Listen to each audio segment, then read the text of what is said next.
हरे कृष्णा। तो सभी भक्तों का हार्दिक स्वागत है आज के इस प्रातःकालीन श्रीमद् भागवत क्लास में। तो भगवान की हरे कृपा, कृष्णा प्रभु जी धन्यवाद पंडित। गुरुदेव की कृपा से हम लोग आज एक नया अध्याय पढ़ना आरंभ करेंगे। ध्रुव महाराज का चरित्र अगले 2-3 अध्याय तक हम केवल इसी के ऊपर पूरा पढ़ेंगे।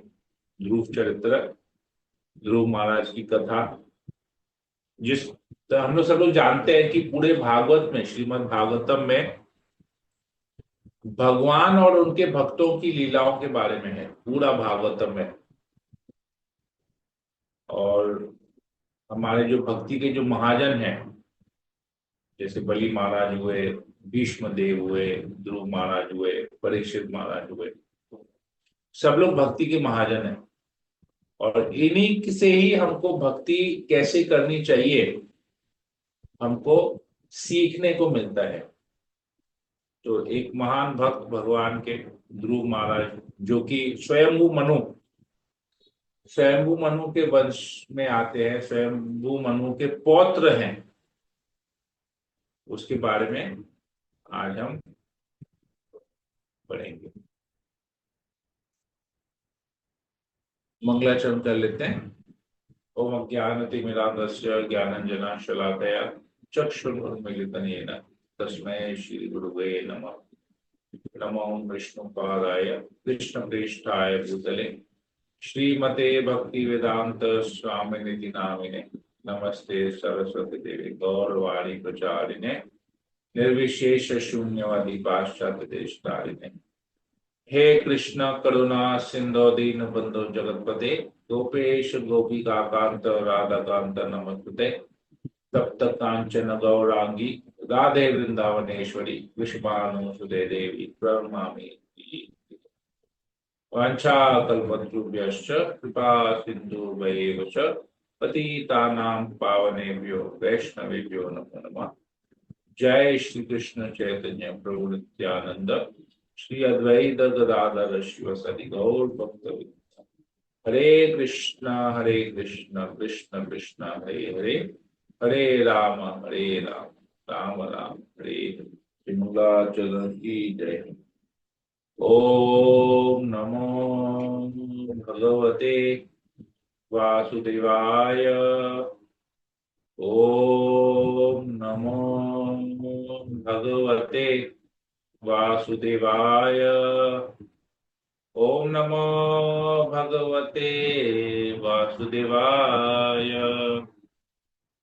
श्रीमद् भागवतम चतुर्थ स्कंद, अध्याय 8। अध्याय का नाम है ध्रुव महाराज का गृह त्याग और वनगमन। श्लोक नंबर 1 से हम आज पढ़ेंगे।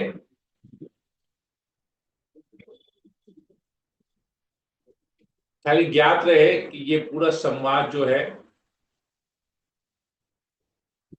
भागवत पूरा सुखदेव गोस्वामी नैमिषारण्य में, एक्चुअली सबसे पहले आता है कि सुत गोस्वामी शौनक आदि ऋषि को नैमिषारण्य में इस भागवत कथा सुना रहे हैं। एक सत्र चल रहा है और उसके अंदर सुत गोस्वामी बता रहे किस प्रकार वो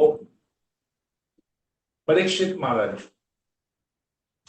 वहां पर सुखदेव गोस्वामी जो परीक्षित महाराज को सुनाए हैं, मैं वही आपको सुनाने जा रहा हूं। और इसी के अंदर फिर बताते हैं कि जो मैत्र ऋषि विदुर को सुना रहे हैं, तो एक भागवत के अंदर दूसरा भागवत, दूसरे भागवत के अंदर तीसरा भागवत, यही हम लोग समझ, मतलब बेसिकली परंपरा के अनुसार कैसे हो रहा है ये आज हम लोग पढ़ रहे हैं। तो मैत्र ऋषि विदुर से कहते हैं, सनक आदि चारों कुमार और नारद, त्रिभु, हंस, अरुणी तथा यति, ब्रह्मा के ये सारे पुत्र घर पर न रहकर, माने गृहस्थ नहीं बने, नैष्ठिक ब्रह्मचारी हुए।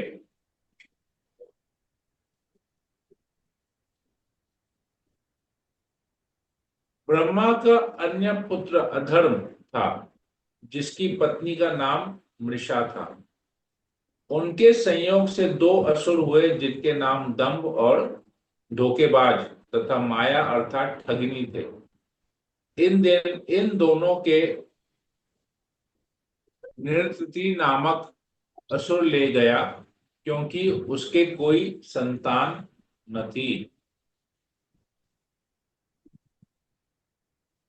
मैत्र ने विदुर से कहा, हे महापुरुष, दम तथा माया से लोभ और निकृति चालाकी उत्पन्न हुई।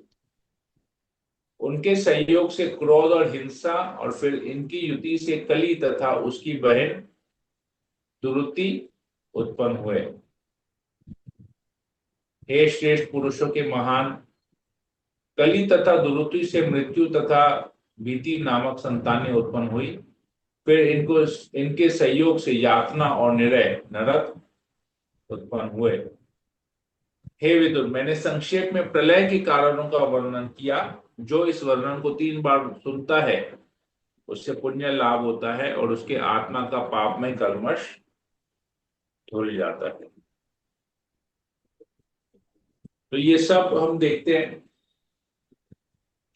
कि ये सब आत्मा का विनाश करता है। शरीर का विनाश तो होता ही है। जो इस प्रकार दंभ में, मिथ्या में, भय में फंसता है, तो वो नरक जाता है।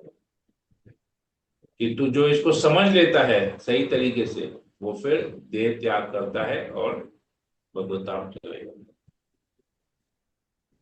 तो मैत्र ने आगे कहा, हे कुरुश्रेष्ठ, अब मैं आपके समक्ष, देखिए वो ज्यादा इंपॉर्टेंट नहीं है, तो इसलिए उसको मैत्र ऋषि ने एक संक्षेप में 5-6 श्लोक में बताकर उसको खत्म कर दिया।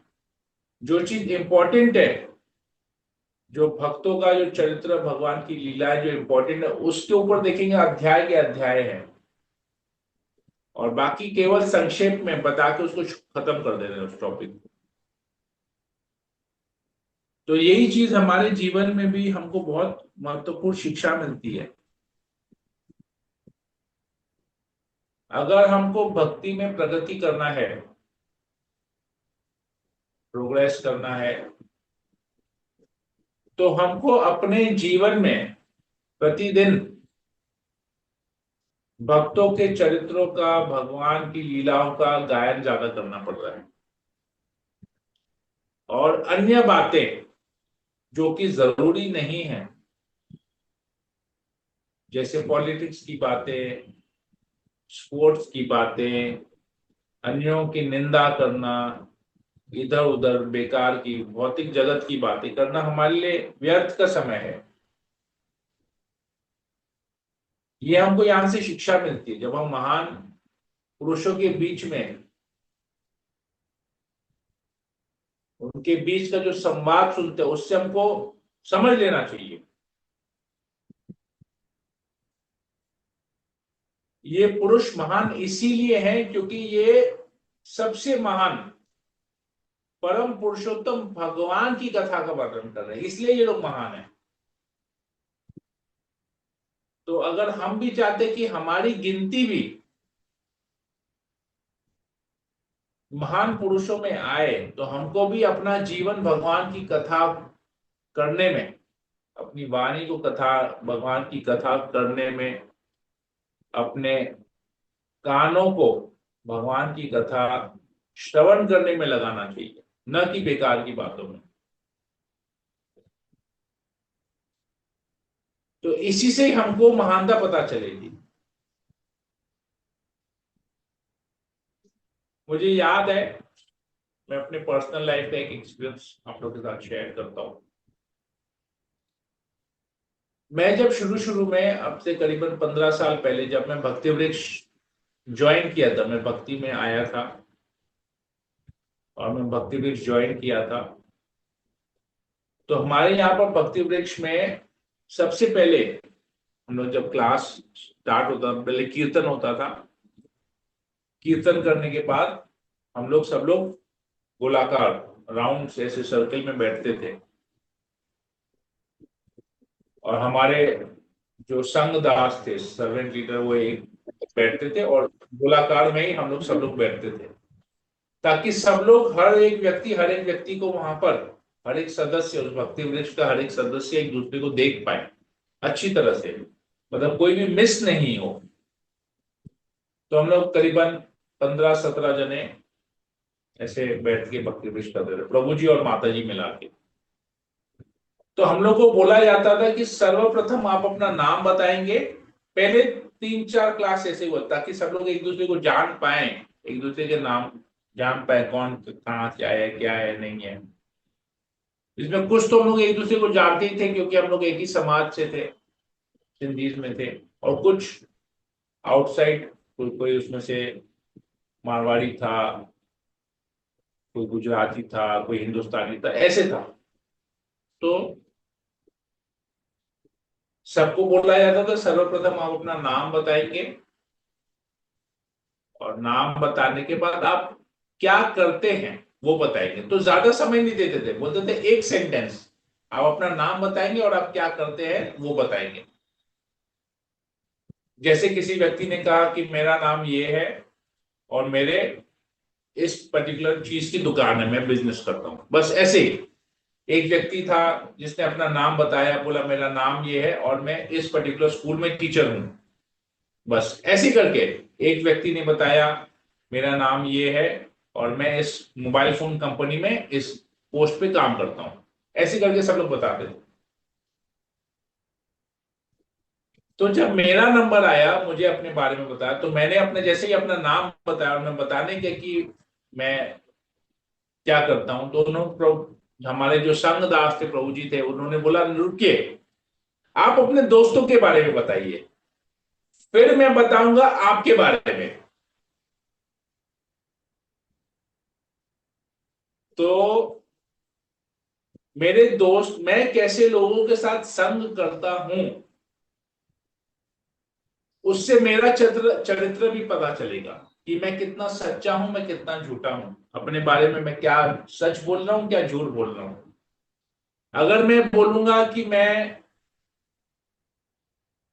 जो लोग नशा करते हैं, जो शराब पीते हैं, मैं उनका संग करता हूं, वैसे वो लोग मेरे दोस्त हैं, तो मेरा चरित्र क्या रिफ्लेक्ट करेगा कि मैं भी शराबी, मैं भी शराब पीता हूं, यही रिफ्लेक्ट करेगा ना। अगर मैं बोलता हूं कि नहीं, मेरे दोस्त शराबी हैं और मैं साफ सुथरा हूं, तो ये संभव नहीं है। अगर मैं साफ सुथरा, तो मैं ऐसे लोगों के साथ संग क्यों कर रहा हूं। अगर मैं बोलूंगा मैं एकदम रिजर्व टाइप का आदमी हूं और मैं ऐसे दोस्तों के साथ संग कर रहा हूं जो दिन भर घूमते फिरते हैं, जुआ खेलते हैं, एक दूसरे को गालियां देते हैं, तो संभव नहीं है। मैं रिजर्व टाइप का हूं और मैं ऐसे मुंह फट लोगों के साथ घूम रहा हूं, तो संभव नहीं है। तो हम कैसे लोगों का संग करते हैं, उससे पता चलता है कि हम कितने महान हैं, सही दिशा में कितने महान हैं और गलत दिशा में भी कितने महान हैं। दोनों एक्सट्रीम हमको पता चलता है। तो अगर हम भक्तों का संग करते हैं, हम अपनी सेवाओं के बारे में बताते हैं कि मैं इस्कॉन के साथ जुड़ा हूं, मेरे इस गुरु से मेरी दीक्षा हुई है और मैं ये सेवाएं करता हूं, तो पता चलेगा कि हमारा चरित्र पता चले।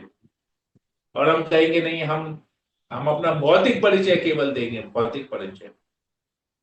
तो भौतिक परिचय से पता चलेगा यार, ये तो सारा दिन माया में डूबा हुआ है, कहाँ भक्ति कर रहा है, कुछ नहीं कर रहा। तो बहुत फर्क पड़ता है। तो यही बात यहाँ पर मैत्री ऋषि और विदुर के संवाद में हम सुनते हैं। ये दोनों महान भक्त हैं, भगवान के उच्च कोटि के भक्त हैं। और ये लोग जो 5 श्लोक में फटाफट पूरे एक वंश का वर्णन कर दिया है। क्यों? क्योंकि वो जरूरी नहीं है, वो बेकार चीज है।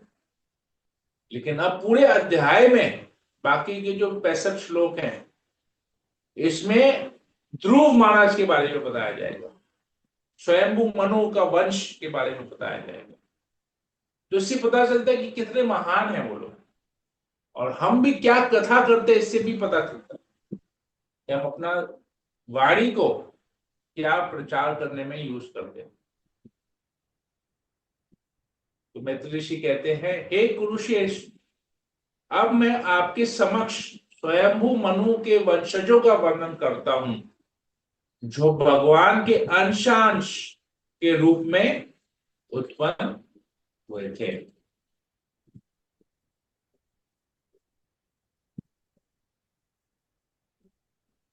स्वयंभू मनु ने अपनी पत्नी शतरूपा से दो पुत्र हुए, जिनके नाम थे उत्तानपाद तथा प्रियव्रत।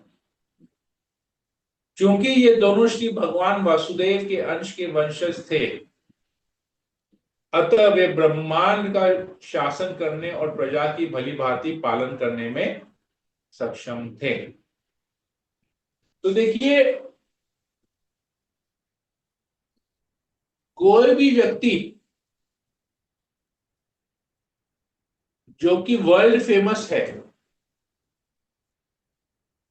पूरे देखिए यहां पर क्या दिया है कि ब्रह्मांड का शासन केवल किसी एक शहर का, एक प्रांत का, एक देश का,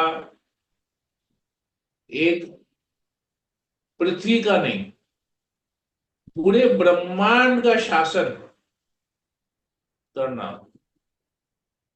तो ये कैसे संभव है? क्योंकि इनको भगवान की विशेष कृपा मिली है, तभी ये उस लेवल पे अपनी सेवाओं को ठीक से कर पा रहे हैं।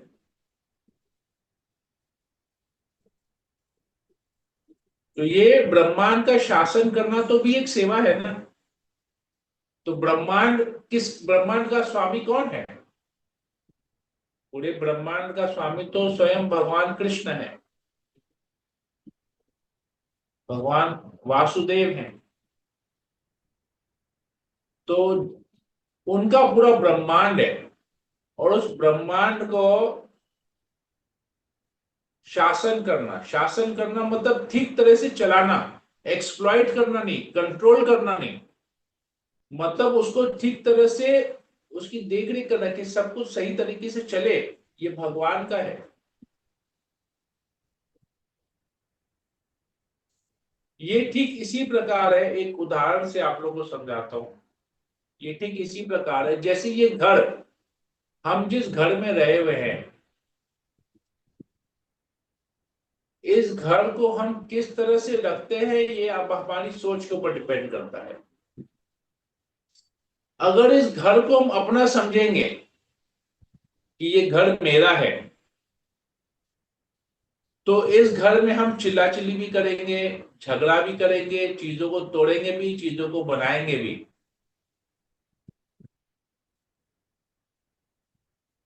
लेकिन जब हम समझेंगे कि ये घर हमारा नहीं है, ये घर भगवान का है, हम तो केवल टेम्पररी इस घर में रहे हुए हैं,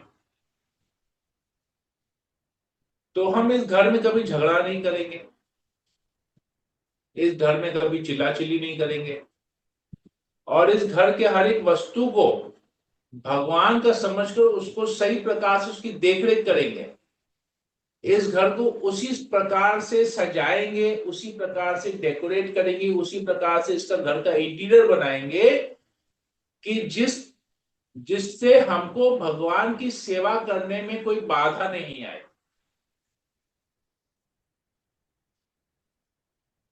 देखिए, थोड़ा सा अगर आप इसको डीप तरीके से सोचिएगा,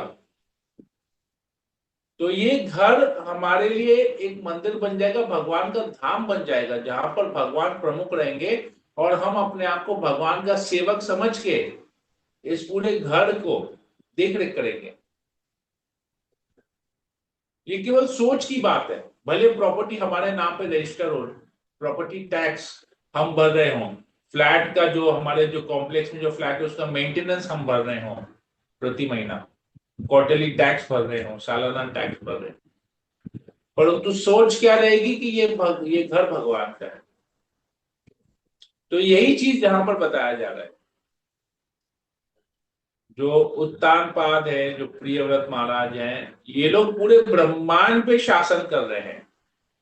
तो शासन का मतलब कंट्रोल करना नहीं, इसकी सही तरीके से देख रेख करना, ये सोचते हुए कि ये भगवान का, जिस प्रकार युधिष्ठिर महाराज के शासन में कोई भी व्यक्ति दुखी नहीं था, सब जगह भक्ति फैली हुई थी। क्यों? क्योंकि वो भगवान के डायरेक्शन से कार्य कर रहे थे, भगवान के निर्देशानुसार कार्य कर रहे थे। ये तो फेमस, तो कहने का मतलब ये कि अगर हम कोई चीज को ठीक से कर पा रहे हैं तो ये इसी की वजह से है कि हम भगवान के आदेशों का पालन कर रहे हैं, ये भगवान की प्रॉपर्टी को समझ के कर रहे हैं, तभी हम सक्षम हो पाएंगे। चाहे वो एक छोटा सा घर हो,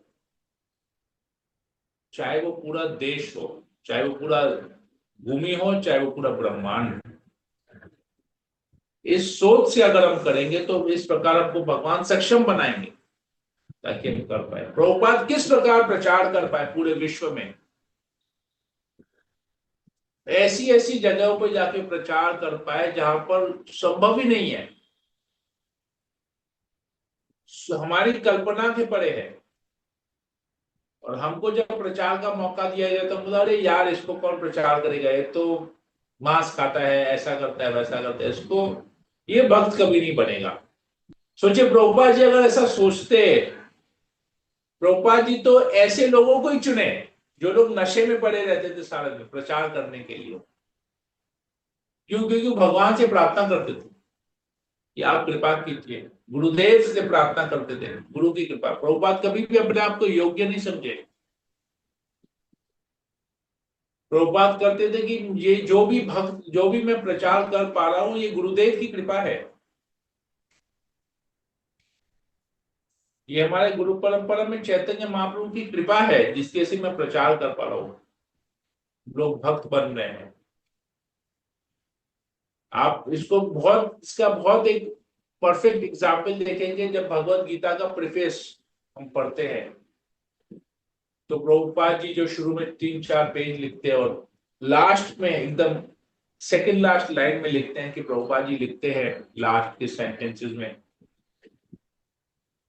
कि अगर इस गीता को पढ़ के कोई एक व्यक्ति भी भक्त बन गया, प्रभुपाद जी लिखते हैं, तो मैं अपना प्रयास सफल समझूंगा। सोचिए प्रभुपाद जी केवल बोलते अगर इस गीता को पढ़ के अगर कोई एक व्यक्ति भी अगर शुद्ध भक्त बन गया तो प्रभुपाद अपने प्रयास को सफल समझेंगे। कितने लाखों की संख्या में, करोड़ों की संख्या में लोग भक्त बने हैं, तो सोचिए। तो प्रभुपाद जी कहते हैं केवल केवल एक व्यक्ति भी अगर भक्त बन गया तो ये पावर कहां से आया है? उसी पावर हाउस से, भगवान कृष्ण जो पावर हाउस है वहीं से आया है। ये सारा पावर, पूरी परंपरा को पावर वहीं से आया है, हमारे गुरुदेव को भी पावर वहीं से आया है। और गुरुदेव की कृपा से हमको भी जो भी थोड़ा बहुत पावर है, जो हमारा बल्ब जल रहा है, भक्ति का जो बल्ब जल रहा है, वो गुरुदेव की कृपा है।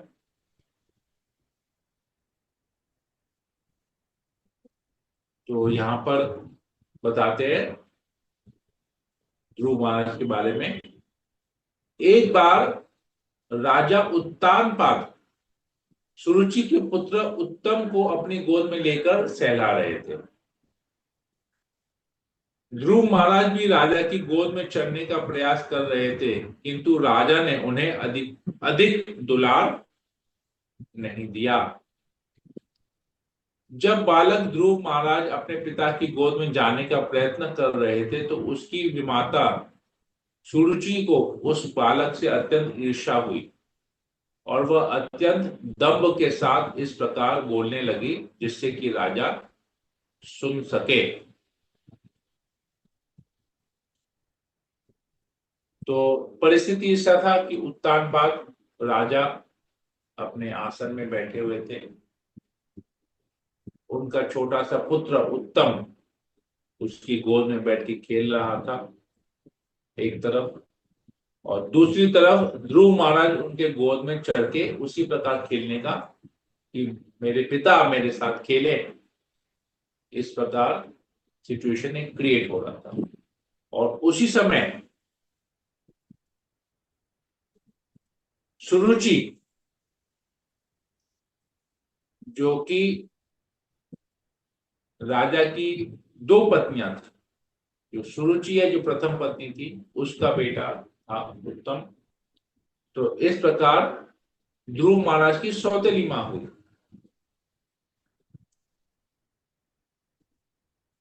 या बड़ी मां कह सकते हैं। तो वो वहां पर उसे ये बात अच्छी नहीं लगी। उसने जब ये देखा कि ध्रुव अपने पिता के गोद में चढ़ के बैठना चाहता है, खेलना चाहता है, तो उसे ये बात अच्छी नहीं लगी। तो उसने थोड़े से ऊंचे स्वर में कहा, एक्चुअली उसने संकेत किया, उसने कहा ध्रुव महाराज को, लेकिन इस प्रकार का कि राजा भी सुन पाए, उनके पतिदेव भी इस बात को सुन पाए कि हे बालक, तुम राजा की गोद या सिंहासन पर बैठने के योग्य नहीं हो। निस्संदेह तुम भी राजा के पुत्र हो, किंतु तुम मेरी कोख से उत्पन्न नहीं हो, अतः तुम अपने पिता की गोद में बैठने के योग्य नहीं हो। मेरे बालक, तुम्हें पता नहीं कि तुम मेरी कोख से नहीं वरन दूसरी स्त्री से उत्पन्न हुए हो, अतः तुम्हें ज्ञात होना चाहिए कि तुम्हारा प्रयास व्यर्थ है। तुम ऐसी इच्छा की पूर्ति चाह रहे हो जिसका पूरा होना असंभव है। तो देखिए, ये एज अ पेरेंट हमको यहां पर एक शिक्षा मिलती है। छोटे बच्चे छोटे बच्चे इतने मासूम होते हैं, इतने सरल होते हैं, स्वभाव के होते हैं कि उन्हें पता नहीं है किसके साथ क्या रिश्ता है, और उनको पता नहीं कि कभी कोई रिश्ते में कड़वाहट हो भी सकती है। देखिए, बड़ा मासूम सा क्या है, वो अपने भाई को देख रहा है, और वो खुद भी कि मेरे पिता मेरे भाई के साथ खेल रहे हैं, तो मेरी इच्छा है कि वो मेरे साथ ही वैसे खेले। इसी सोच से वो अपने पिता के गोद में गए। एकदम सिंपल, बहुत सिंपल। जैसे किसी हम लोगों का एक्सपीरियंस रहेगा, किसी माता की दो संतानें होंगी या किसी पिता के दो संतानें होंगी, यहाँ पर प्रभु जी के, तो ये स्वाभाविक है, बच्चे का चरित्र ये स्वाभाविक है। लेकिन यहां पर माता की सोच क्या है, ईर्ष्या कितना खराब करता है काम, यहां पर पता चले सोच क्या है। उसको लग रहा है कि ध्रुव इस सिंहासन पर बैठना चाहता है। ध्रुव को सिंहासन से कोई लेना देना नहीं, उसका वैसी सोच ही नहीं है। तो सोच किसकी प्रॉब्लम है? माता की सोच। मतलब इससे पता चल कि हम जब जितने बड़े होते हैं, ये भौतिक जगत का कल्मश इतना स्ट्रांग है, विशेषकर कलयुग में। कलयुग मतलब कलह का युग। कलह का युग मतलब हमारा एक दूसरे से अग्रीमेंट नहीं होगा, डिसएग्रीमेंट, कलह होगा। वो जो बोलेंगे मुझे नहीं समझ में आएगा, उसका बाद मैं जो बोलूंगा वो नहीं समझेगा। मतलब एक दूसरे की बात नहीं समझना चाहते, एडजस्टमेंट नहीं करना चाहते किसी भी प्रकार से। समझेंगे नहीं तो एडजस्टमेंट नहीं करेंगे। हर कोई व्यक्ति अपनी बात को ही आगे रखना चाहता है कि दूसरा बेकार है, मेरी बात ही सच है, मैं जो बोलूंगा वही होना चाहिए।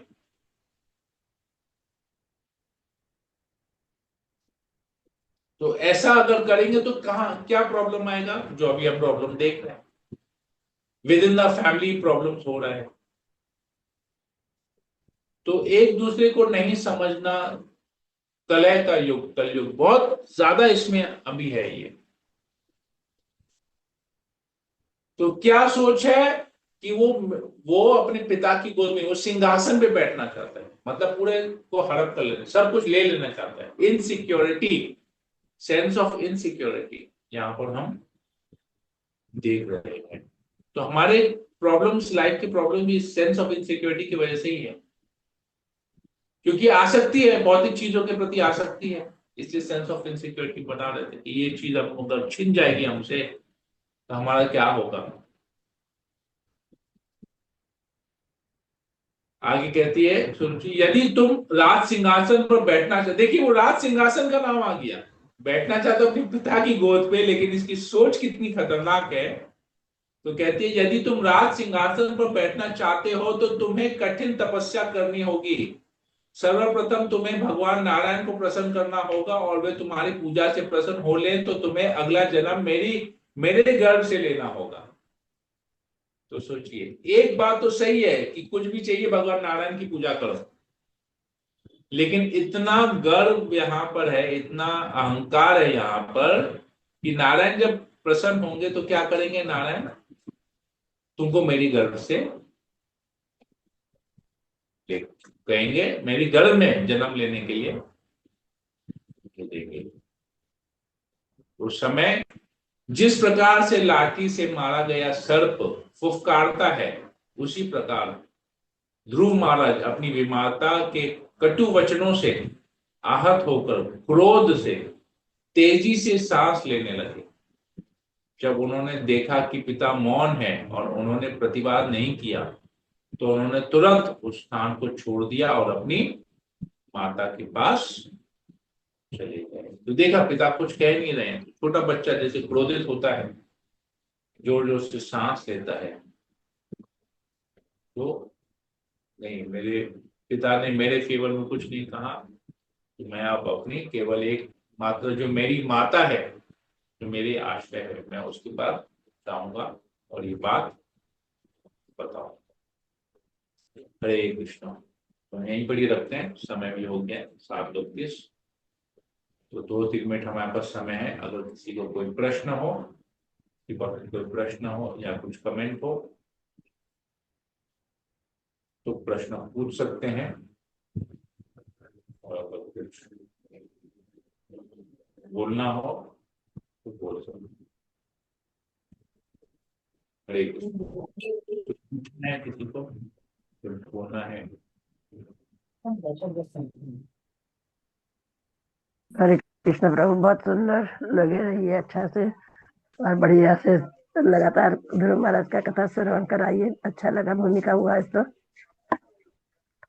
आप लोग का रहेगा तो ध्रुव महाराज डेली कर लेंगे, अब इसी को कंटिन्यू करेंगे।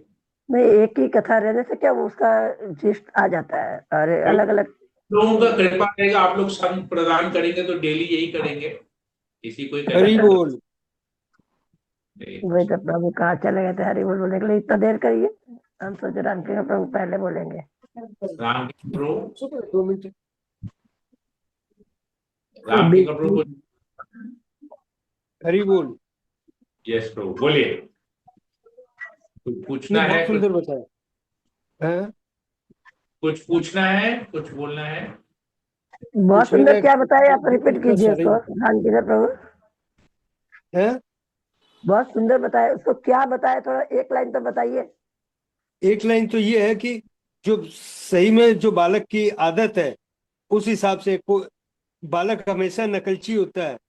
कोई भी चीज एक दूसरा अगर ले ले तो बोले हमको तो यही चाहिए, तो इसीलिए ध्रुव महाराज भी उसको देखे कि वो चढ़ा हुआ है गोदी में, तो हम भी गोदी में चढ़े। और जब नहीं गोदी में वो डांट दी, तो उसका जोर अपनी माँ पे चला, वो अपनी माँ के पास चला गया। सही है। गलत है क्या? माता जी आपको कुछ पूछना है, पूछिए। यस विनीता माता जी। हरे कृष्ण प्रभु, सादर प्रणाम। मेरे को तो बहुत अच्छा लगा, पर वो जो घर वाला आपने बताया वो तो एकदम सच में है। हम घर से ही चिपक के रहते हैं, घर को ही सजाते हैं संवारते हैं जैसे हमें हमेशा के लिए यहाँ रहना है।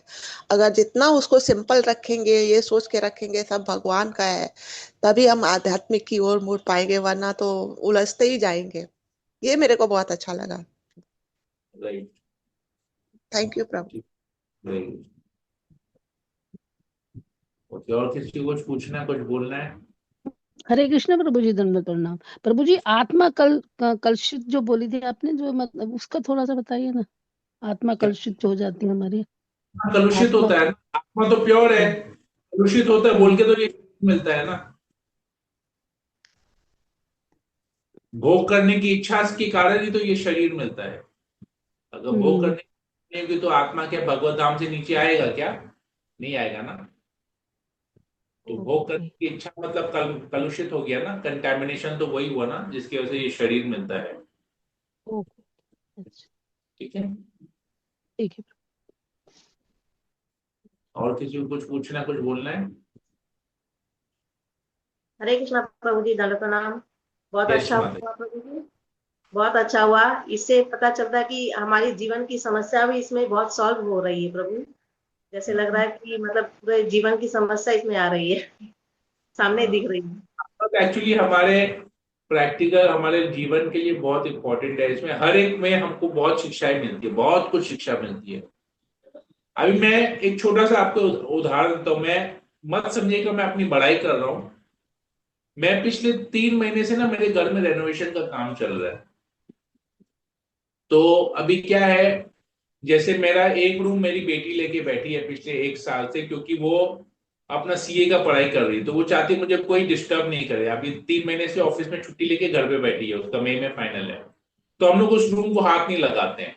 वो अपना रूम में जिस समय उठती है, बैठती है, पढ़ती है, सोती है, सब हम उसको रूटीन उसको, क्योंकि उसको जैसे तैसे सीए फाइनल क्लियर करना ही है। फर्स्ट अटेम्प्ट में वो बोली है फर्स्ट अटेम्प्ट में क्लियर करेगी। अभी जैसे मैं अभी जहां बैठा हूं, ये ना हमारे घर का स्टोर रूम था। अभी लास्ट 1 महीने में मैंने इस पूरे रूम को तोड़वा के, अब हम मुझे प्रॉब्लम होता था मैं कभी कहाँ बैठ रहा हूँ क्लास करने के लिए, कभी कहाँ बैठ रहा हूँ जब करने के लिए, कुछ समझ में नहीं आ रहा था पूरा घर। तो मैंने ये रूम खास, ये पूरा स्टोर रूम था, स्टोर रूम से पूरा कचरा निकाल के फेंक दिया बाहर। घर बाहर मतलब घर के बाहर, हमारे बाहर हॉल में मंदिर है, हमने इस रूम को ना एक dining room cum study room में कन्वर्ट कर दिया। अब प्रतिदिन सुबह को मैं इस रूम में बैठ के जप करता हूँ, इसी रूम में बैठ के कथा करता हूँ, इस रूम में बैठ के क्लास अटेंड करता हूँ भक्ति वैभव का। और शाम को मेरा बेटा इस रूम में बैठ के अपना पढ़ाई करता है। तो हमने अभी इस पूरे रूम को यहाँ पर सोफा भी लगवा दिया है, बेड भी लगा दिया है, कि अगर ज्यादा लेट हो जाए, कुछ थक जाए तो इधर ही सो जाता, कहीं उधर तो जाने का जरूरत नहीं है। प्लस डाइनिंग रूम भी है, यहीं पर ही बैठ के प्रसाद पाते हैं। तो कहने का मतलब ये है कि हमने इस पर्टिकुलर रूम को इस प्रकार से बनाया है ताकि हम इस जगह को भगवान की सेवा में लगा सकें। हालांकि मैं बोलूंगा कि मेरा घर है, मेरा रूम है, मैंने अपने पैसों से किया है, ऑब्वियस है मैं अपने पैसों से ही करूंगा, किसी बाहर वाले से पैसा मांग के नहीं करूंगा। लेकिन इस रूम को बनाने का मकसद क्या है, ताकि हम कंफर्टेबली एक जगह बैठ के 2 घंटा, 3 घंटा, 4 घंटा, जितना भी हम समय दे सकते हैं भक्तों को बीच में जप करने के लिए, क्लास करने के लिए, बेसिकली अपने साधना को, अपने भक्तिमय जीवन के लिए, साधना के लिए जितना हम समय दे सकते हैं, हम एक जगह बैठ के आराम से विदाउट एनी डिस्टरबेंस हम इसको कर सकते हैं। तो ये सोच, बेसिकली ये सोच है। अब जैसे मैं अभी ये कंप्लीट हुआ, अभी गर्मी, अभी 1-2 महीना ब्रेक हमने लिया क्योंकि 3 महीने से काम सर भी पकड़ लिया था, बहुत डिस्टर्ब हो रहा था। तो अभी 2 महीने का हमने ब्रेक लिया। अभी 2 महीने बाद मेरा घर का जो मंदिर है उसको मुझे अभी ऑल्टर थोड़ा सा चेंजेस करवाना है। मैं अभी कल मायापुर गया था तो मुझे तो कुछ जाम था, मैं वहां पर ऑल्टर बहुत अच्छी तरह से देखा। तो थोड़ा बहुत मुझे चेंजेस करवाना है। मैं सोचा अब 2 महीने बाद जब हॉल का काम करवाऊंगा, हॉल में क्योंकि मंदिर है, तो मैं उस जो जो चीज मेरे मंदिर में मिसिंग है, मैं वो सब चीज को मंदिर में रेडी करवाऊंगा, ताकि ये मतलब मुझे फिर लगे कि मैं मंदिर में हूं, मैं अलग से कहीं मुझे वैसा कुछ है नहीं। तो कहने का मतलब सोच ऐसी होनी चाहिए, और सोच रहेगी तो अर्थ भी उस हिसाब से फिर खर्चा करेंगे। बेफालतू का अर्थ होगा नहीं, अर्थ खर्चा होगा नहीं, जहां पर जरूरत है वहीं पर ही अर्थ का यूज, प्रॉपर यूटिलाइजेशन वहीं पर ही होगा। एक छोटा सा एग्जाम्पल, मैं अपनी पढ़ाई नहीं कर रहा, मैं अपने कंफर्ट में बैठ के सही तरीके से भक्ति कर पाऊँ, साधना कर पाऊँ, सेवा कर पाऊँ, गुरु गुरु की सेवा कर पाऊँ। कि गुरु महाराज का तो इच्छा है प्रचार, लोग प्रचार ही करें। हमें गुरु से एक बार पूछा था कि गुरु महाराज आपको किस बात से खुशी होती है, तो गुरु महाराज कहते हैं कि, हमने पूछा Guru Maharaj what makes you happy, Guru Maharaj says by seeing new devotees. मतलब जब लोग भक्त बनते हैं ना तो मुझे बहुत खुशी होती है। तो गुरु की कृपा है ना, गुरु के हमारा तो जीवन क्या है, गुरु की खुशी, गुरु को खुश करने में हमारा जीवन है। तो हम तो चाहते हैं कि ऐसा प्रचार हो, ऐसा प्रचार हो जहां पर जो जिसमें जितना समय दे सके भक्ति के लिए काफी है। कर तो रहे ना, किसी प्रकार से भक्ति तो कर रहे हैं ना, इस्कॉन से जुड़ तो रहे हैं ना। तो गुरु महाराज की खुशी अगर उसमें है, तो जब गुरु महाराज की खुशी है तो प्रभुपाद भी खुश हो रहे हैं। प्रभुपाद जब खुश हो रहे हैं तो उनके गुरु महाराज भी खुश हो रहे हैं। उनके गुरु महाराज जब खुश हो रहे हैं तो भगवान तो खुश हो ही रहे हैं इसमें। तो हमको कभी भी ये नहीं सोचना चाहिए कि हम भगवान को डायरेक्ट खुश करेंगे। गुरु को ही खुश कर लिए ना, बहुत है हमारे लिए। तो मेरा हमेशा मूड यही रहता है। अब बाकी कितना मैं कर पाता हूँ मुझे पता नहीं है, मैं कितना इसमें सफल कितना हुआ हूँ, सक्षम कितना हूँ मुझे पता नहीं है। तो जो भी है गुरु की कृपा है, बस उसी को ही कर रहे हैं। हरि बोल प्रभु, बहुत अच्छा। आप गुरु महाराज को ही खुश कर रहे हैं प्रभु, बहुत अच्छा आगे बढ़ रहे हैं आप। हम लोग को भी लेके संग में चल रहे हैं। हरि बोल। विनीत, कुछ पूछना था आपको फिर से? हरे कृष्णा प्रभु, सादर प्रणाम। मैं बोलना चाहूंगी, जब आपने कीर्तन कराया था ना घर में, हम सब आए थे। हम भी इतनी जगह जाते हैं, इतने लोग मतलब भक्तों के घर में जाते हैं, पर जब आपके घर में आए, आपका घर का वो जो मंदिर देखा और वो जो आपका भाव देखा, आपने इतने कमल के फूल रखे थे, तो हमें लगा नहीं कि हम लोग घर पे आए, हमें लगा हम मंदिर में ही आए हैं। और हाँ, जो वो हमने 3 साल पहले पुरुषोत्तम महीने का किया था प्रोग्राम कि इतने ढेर पुरुषोत्तम। सारे कमल के फूल सबको एक एक दिया, फिर हम लोगों ने चढ़ाया। हमें तो ऐसा, मैंने फर्स्ट टाइम ऐसा लगा कि जैसे हम लोग घर में नहीं, हम लोग मंदिर में ही आए हैं। और जो मटके में आपने एक प्रसाद रखा था, वो दही था कि क्या था, तो मैंने हाँ, लिया और घर में आके सबको थोड़ा थोड़ा खिलाया। पूरी से बहुत हमने अच्छा। मंगवाया था सबके लिए। वो पूरी हाँ। खास काजू रबड़ी हमने सबके लिए मंगवाया था। कमल का पुष्प रखने का कारण ये था क्योंकि वो पुरुषोत्तम महीना था। तो पुरुषोत्तम महीने में भगवान को, अगर कोई व्यक्ति भगवान को केवल अगर एक कमल का पुष्प का भी ऑफरिंग करता है, खास पुरुषोत्तम महीने की महिमा में ये आता है कि पुरुषोत्तम महीने में अगर कोई भगवान को कमल का पुष्प ऑफर करता है, और कमल का पुष्प ऑफर करके कोई भगवान के नाम का जप करता है या भगवान की स्तुति करता है या केवल भगवान का दर्शन भी करता है, तो भगवान उसको, मतलब भगवान उसके ऋणी बन जाते हैं। ये पुरुषोत्तम महीने, और तो भगवान उसके ऋणी बन जाते, तो भगवान उसके लिए अपना ऋण चुकाने के लिए उसकी उसके लिए कुछ भी कर सकते हैं।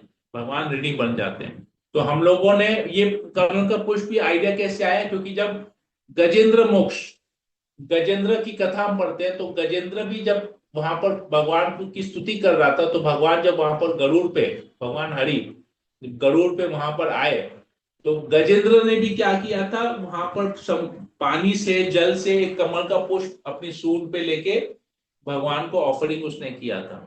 भगवान, और वही ऑफरिंग करके फिर भगवान की स्तुति कर रहा था वो।